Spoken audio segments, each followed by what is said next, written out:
Nous sommes à Times Square, en plein New York, en compagnie de deux compatriotes qui ont créé une coordination dénommée Coordination de soutien au président Moussa Dadis Camara.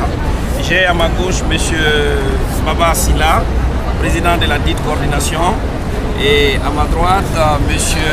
Alassane Kaba, vice-président. Et Monsieur Sila, vous êtes à la tête d'une coordination qui tient une position somme toute difficile, eu égard à l'actualité, eu égard à la mobilisation des forces vives en Guinée, mais aussi et surtout la mobilisation que moi-même j'ai été témoin à Washington, où des milliers de Guinéens se sont déplacés dans la capitale fédérale pour demander le respect du chronogramme, donc l'organisation des élections en 2009. Nous avons couvert, notre rédaction d'ailleurs a rendez-vous cette semaine avec le représentant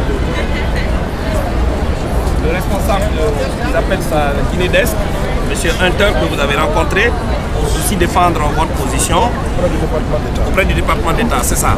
Et je voulais quand même revenir sur le sujet du jour. Quelle est votre vision? Pourquoi défendez-vous le président Dadis? D'abord, je te remercie, M. Camara, Kapi. Je vous remercie aussi, je le félicite, mon vice-président, M. Alassane Kaba. Je commence d'abord à me présenter. Je suis M. Baba Sila, ingénieur en télécommunications. J'ai fait mes études universitaires en Union soviétique. J'ai fait le droit. Je suis juriste d'abord avant d'être ingénieur en télécommunications. Je travaille dans une des plus grandes compagnies de télécommunications aux États-Unis, connue sous le nom de Verizon.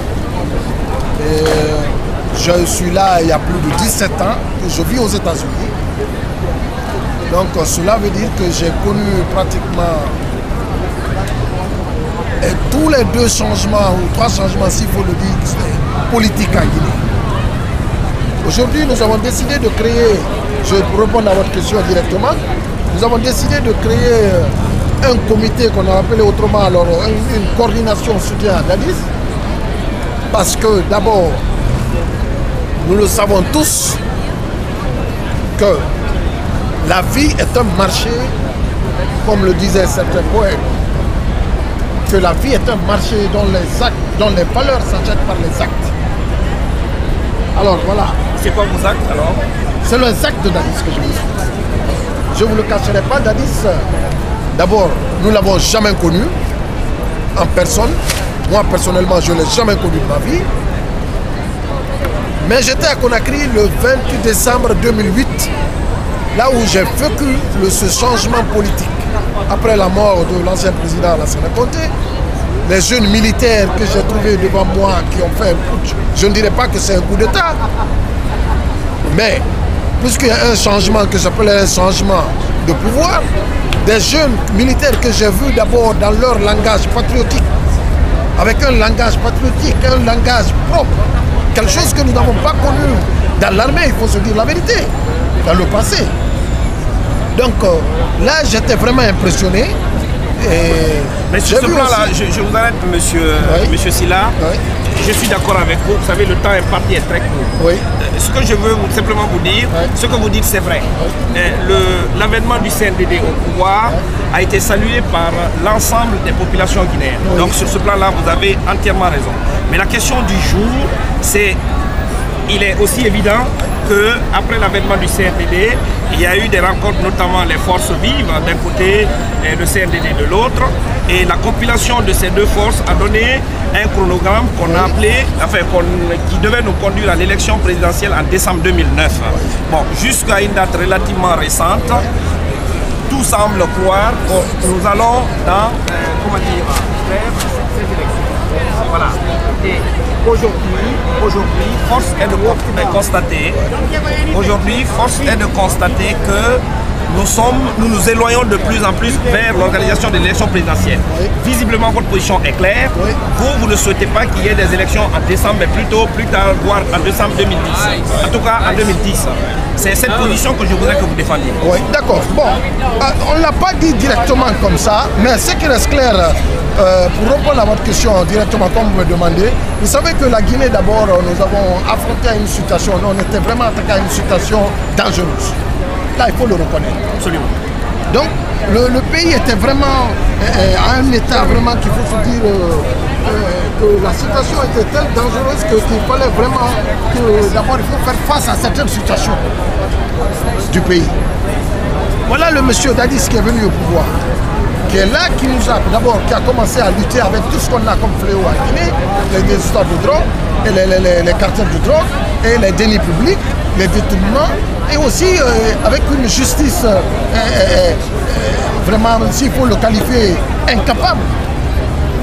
Je crois même savoir que vous avez fait des démarches pour saluer auprès des autorités américaines, oui, pour saluer la démarche en tout cas les actes que Dadis a posés, oui, notamment sa lutte contre la drogue. Oui.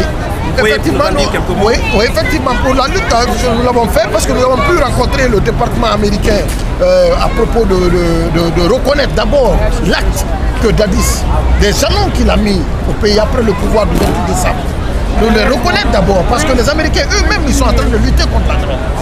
Nous avons vu à la télé ici, tous les jours nous voyons des contingents militaires qui débarquent dans les pays latinos, les latinos ici, pour aller combattre la drogue. Donc si on a, parce que nous sommes tous convaincus que la drogue est un fléau pour notre pays. Donc s'il y a un monsieur qui est là, un patriote, qui est là à lutter contre la drogue, il faut quand même, il faut que l'acte soit salué. D'autant plus que la Guinée était devenue une plaque entre ces pays latinos et l'Europe, voire l'Amérique du Nord. Merci. Merci, je reviendrai vers vous. On va peut-être donner la parole à M. Kaba. M. Kaba, je voudrais que vous reveniez un peu sur la position de votre coordination par rapport aux politiques, aux partis politiques. Est-ce que vous avez un mot à dire? Êtes-vous affilié à un mouvement? Si oui, lequel? Sinon, est-ce que vous comptez vraiment prendre de l'élan avec votre autonomie, surtout quand on sait qu'en face, il y a quand même du monde? Je vous remercie, M. Camara. Parlez un peu plus fort parce que vous savez, on est en plein air. Hein? Je vous remercie, M. Camara, de m'avoir donné l'opportunité de m'expliquer sur ce volet. La coordination que nous avons mise en place, c'est une coordination que nous avons estimée venir soutenir les militaires au pouvoir. Compte tenu de certains volets qui sont dégagés, ils sont très crédibles. Le programme qu'ils nous ont montré au départ, c'était la lutte anti-drogue, les délais publics. Oui, M. Kaba, je crois qu'on va aller vite. M. Silla en a parlé. Oui. Ma question, oui, est-ce que votre coordination a des filiales, des filiations? Est-ce que vous êtes lié à certains mouvements politiques ou bien vous êtes autonome? Nous sommes autonomes. Nous n'avons rien à faire avec notre mouvement. Nous sommes autonomes. On a décidé volontairement de créer ça pour soutenir. On a décidé de créer ça volontairement pour soutenir le CNDD en place pour que les choses puissent aller correctement en Guinée. Monsieur Camara, je voulais répondre un peu plus, je voulais en parler aussi un peu plus sur la partie politique, là, votre question vis-à-vis des partis politiques. Notre mouvement n'a rien à voir avec les mouvements politiques, les partis politiques en eux-mêmes. La société civile non plus. Oui, la société civile non. C'est pas notre soutien, c'est pas les mouvements, c'est-à-dire nous ne sommes pas là à s'opposer aux partis politiques. Est-ce que vous comprenez? On n'est pas, ce mouvement n'est pas fait pour s'opposer aux partis politiques. Ni, vous l'avez dit, pour les élections. Non, je voulais vous corriger un peu que nous ne sommes pas là pour s'opposer aux élections de 2009 ou de 2010. Non, ce n'est pas ça notre position. Alors, en un mot, après on va passer à une seconde. Notre position d'abord, c'est de se reconnaître d'abord les jalons posés par le CNDD depuis leur prise du pouvoir. Okay. Est-ce que tu comprends? Ok. Monsieur Silla, oui. Monsieur Kaba, à tout à l'heure pour une deuxième partie. Merci beaucoup.